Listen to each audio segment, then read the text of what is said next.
Okay, to start this over, here's a kid. I think maybe they're a boy, but I don't know. Either way, it doesn't really matter. But this kid is in a cash for kids system situation. There are multiple branches, because of course they're all connected anyway. And every branch of the cash for kids system is tied into the mental health system, part of the cash for kids system. And they're trying to figure out how to get out. So of course, I always respond to these posts and give advice. One of the first things I'll say in this situation is that depending on what state you're in, if they're even in the US, if you're 14 or younger, the FBI commonly automatically gets involved if you try to run away, which is really hard to hide from the FBI because they're most likely actually going to look, so it's not likely to work.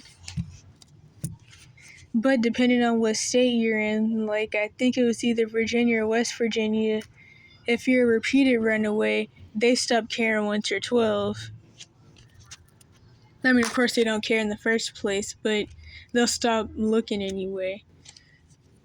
So they said, I'm scared. I need to run away from home when it gets horrible. And from what I read, the situation's already horrible. But the thing that was lucky with my situation is that I didn't get thrown into the deeper school system parts of the cash for kids system until a little before I left anyway. I can only imagine what it's like for people like this, and even people I met in some of these branches that have been in the school system parts of the cash for kids system their whole life. I'm talking about as far as SPED or whatever they'll call it. And I mean, as you should know, people who go to boarding schools or military schools, they commonly are in those branches of the school system, part of the cash for kids system their whole life. But anyway,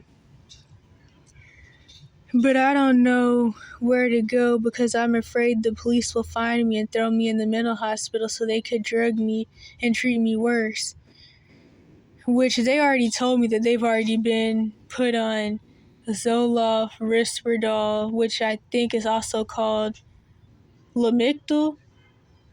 Or was it the olanzapine is also called Lamictal? And I don't even really remember. But Risperdal, Zoloft, and Adderall. But they were let off to lose weight because, of course, you get told that what you're getting is just quote unquote weight gain, but really it's diabetic weight because the neurotoxin drugs, one of their side effects, messes with, well, for one, they cause a hormone imbalance. They also mess with your pancreas and all of that, and they give you diabetes and heart failure. In fact, a couple of different side effects give you heart failure. So yeah, that's what they had told me. I don't know what to do. I'm only 13, but there's nothing I can do to escape this hell. Ever since I was 9, my problems started going downhill. Every single day, my self-worth diminishes even more, and it's gone to the point where I can't see a future for myself. And that's the point of these systems. Their real end goal is for you to not have a future for yourself. And I don't even mean some Matrix type stuff where you have some career and a whole bunch of material things. I mean literally just being alive. Because commonly people die in these systems or they end up having to commit suicide, if I can even say that, to get out. Or they just end up being driven crazy because that's also one of the goals. And then to have you locked up for the rest of your life. Whether literally locked up in prison or something, or some other institution, or in a conservatorship. Or for you to just be homeless forever. So where was I started down? I can't achieve goals. I'm in a school for kids with disabilities. I have emotional disabilities. Now, here we go with the fact that these systems convince their victims that they actually have issues. I mean, sure, they may have trauma symptoms, but I mean, what even really is an emotional disability? It seems like most people have that these days because everything is just so stressful. Which means everyone thinks I'm dumb and treat me crazy. I miss my old school. I miss how much better they treated me. I miss it when they actually knew that I was crying for help instead of being selfish. That's the thing, though. Something you have to realize is that there is no system put in place to help. The school system is a gateway branch to the other branches of the Cash for Kids system. They can get you into the prison pipeline, the juvenile justice pipeline, the mental health system pipeline, and a whole bunch of other things. They could care less about what you have going on because at the end of the day, what they're there for is to indoctrinate you, and then that's pretty much it. And they could care less about anything else. They don't even really care whether you pass or not, to be honest. People graduate and can't even read. I was in one of the top classes, but I couldn't get my grades up after I went to a mental hospital for 2 weeks. This reminds me of this thing that teachers would always say, which is that it takes 3 100s to bring up a 0. And this is really common. People who are in abuse situations where their abusers like using mental facilities against them commonly end up getting held back or just having to drop out because it's so easy to get somebody put in there because, of course, these systems make money by siding with abusers to where these kids are just in mental facilities so much they can't ever be in school, and you don't get to go to school in any of these systems other than jail, but I mean, it doesn't really matter much if you don't get to get out. Like, I remember, I think in the early or middle part of my whole Cash for Kids system situation, I met this one boy who had the depression label. And yes, he was literally always locked up just because of that label alone. And he turned 16 in there, and he was 16 in the 5th grade because he was locked up so much he never got to be in school. He could barely even read, and he could barely even do math. And I mean basic math, not anything like crazy, but I mean he surely wouldn't be able to do that either. Like higher level math.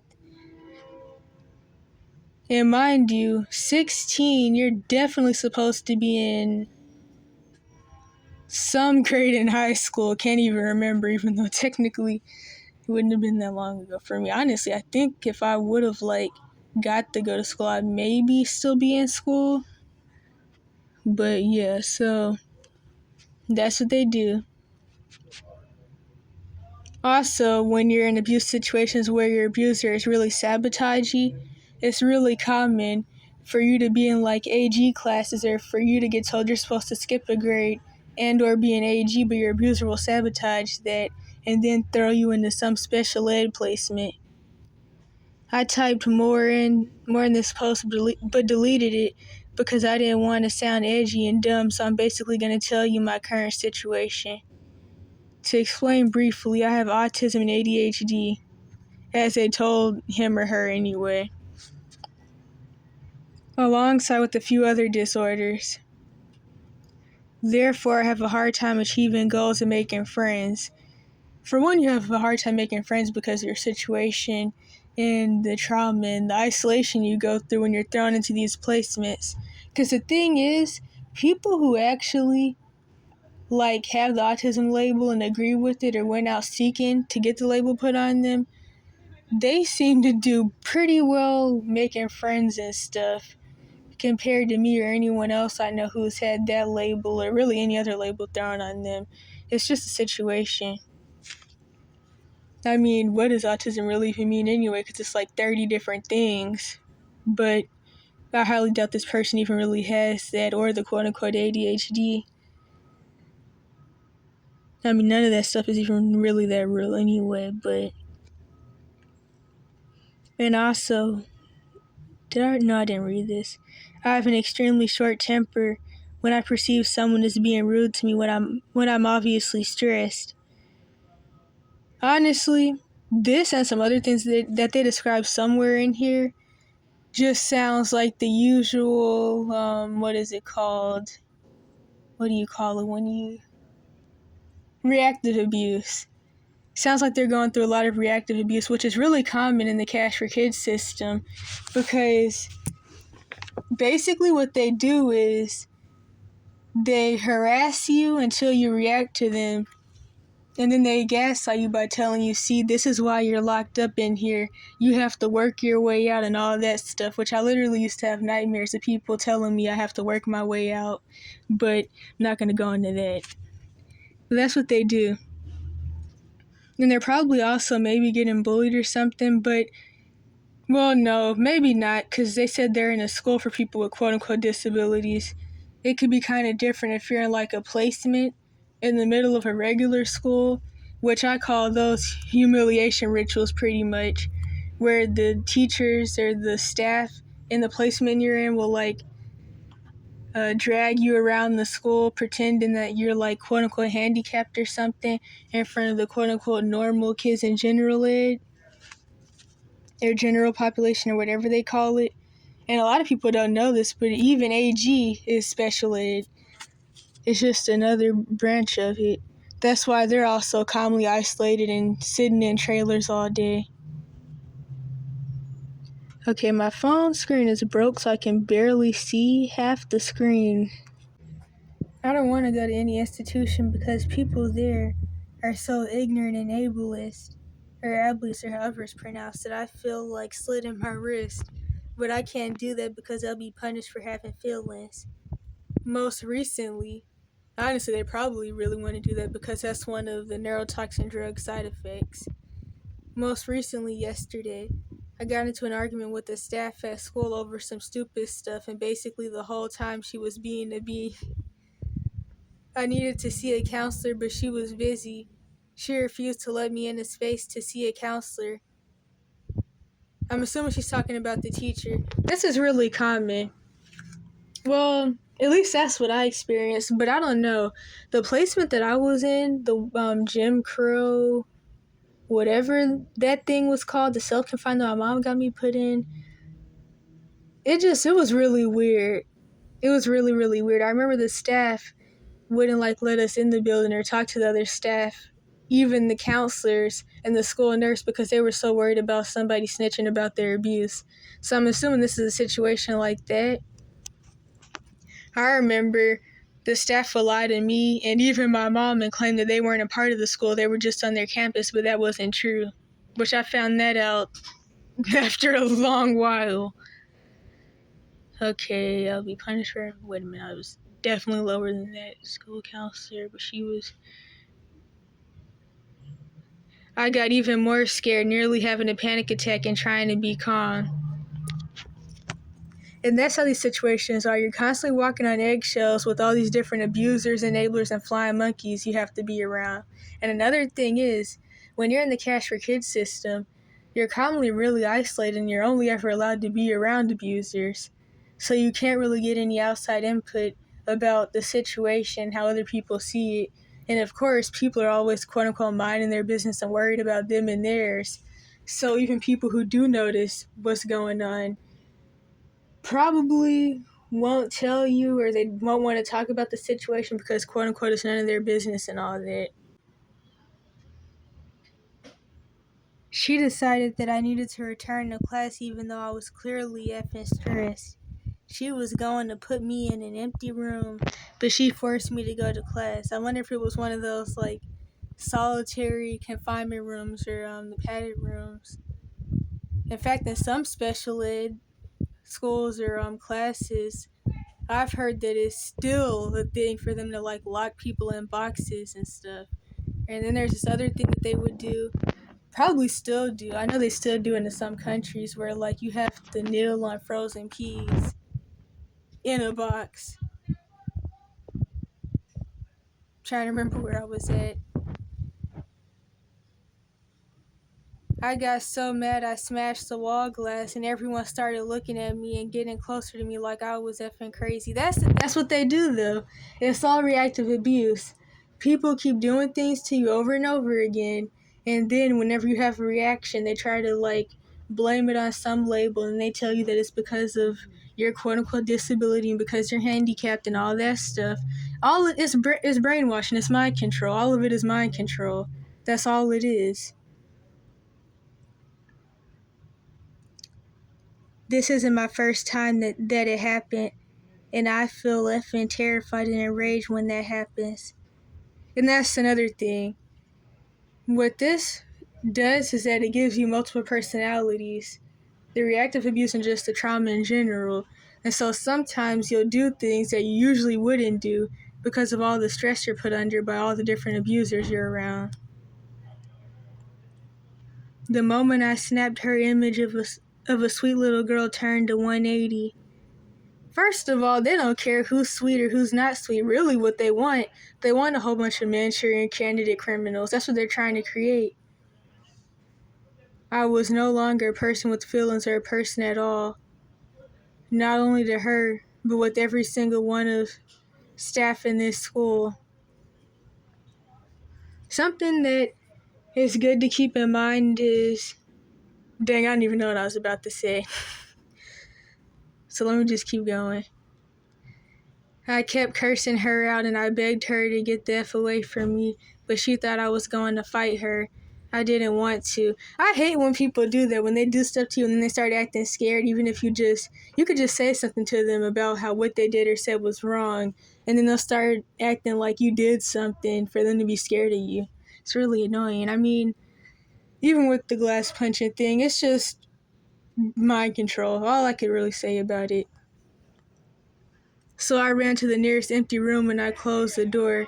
Somebody came in and she was trying to calm me down. She wasn't 100% nice either. She acted like I was the problem and I was the one that had to shut the F up. The same person that I argued with had a history of purposely getting kids mad. Honestly, I wonder where they live because this is actually reminding me of this other thing. I don't even remember what that was called. It used to be a group home or something. But yeah, I wonder if they but necessarily they probably weren't even in any of the placements that I got put in that were similar to this. They just all run the same because the Cash for Kids system is where a whole bunch of sadistic people come together and use the same cult tactics against victims. Okay, I have no idea where I was at, including one of my classmates. She made fun of him constantly because she didn't know how to wait. I guess because he didn't know how to spell. I'm surprised that she treated him better than I ever was when I was angry and distressed in that school. That's another funny thing. Something you'll notice is that Cash for Kids system staff know absolutely nothing about the quote-unquote disabilities they're working with, but I mean, they're all made up anyway, so I guess they just felt like there was no point in learning about it because they just know it's their traumatized victims that they're going to further traumatize. Can't remember where I was at again. After a month in this school, I begged to get out of that school and switch states when we move, but my mom is also effing useless. She wants me to stay until high school, but she doesn't understand I won't be prepared and I won't feel happy when I graduate from that S pile. Another thing with these placements is that you commonly can't even get a high school diploma. You can only get a certificate of completion, but they don't tell people that, or they give you a fake diploma. I can't beg for anything because she doesn't get it through her smooth bring what I need. There was also a boy there I got extremely uncomfortable with, and I feel disgusted from the thought of him.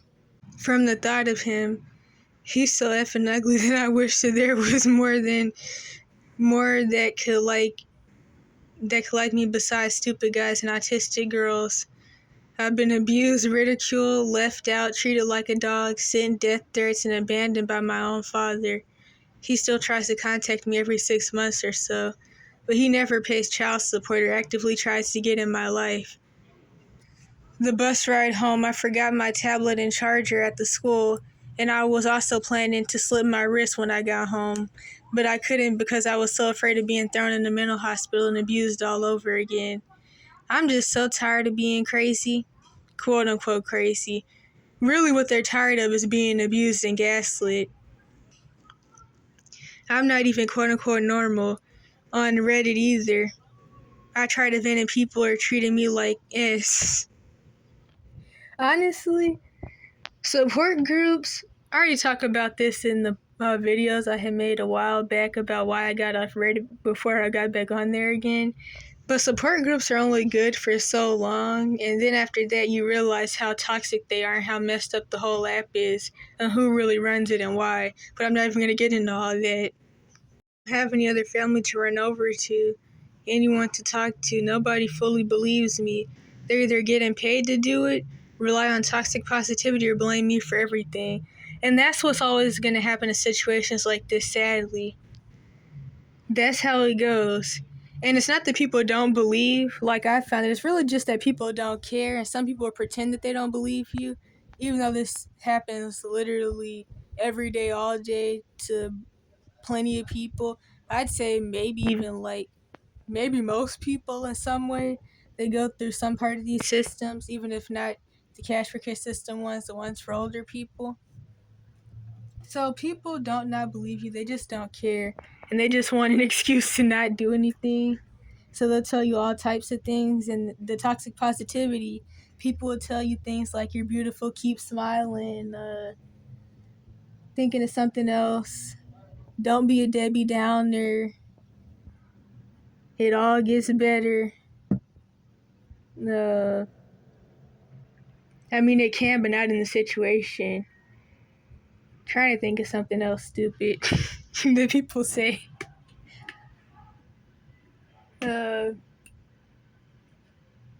Your abusers love you and they just want the best for you. Honestly, I don't even think I heard that one too much because people know it's true. But yeah, this is what happens in the systems that can be made to torture and abuse people based off of a whole bunch of man-made concepts that the creators knew weren't true in the first place. Not to mention, these philosophies were made by occultist child molesters who knew the effects of child abuse and demonization and trauma and soul fractures. They just wanted a way to make money off of it, and even to make up labels to try to excuse abuse. Because as you can see, these labels are never used to help anybody, and they're never even the right labels that actually go along with the symptoms of the traumatized person, but of course that's done on purpose too. And yeah.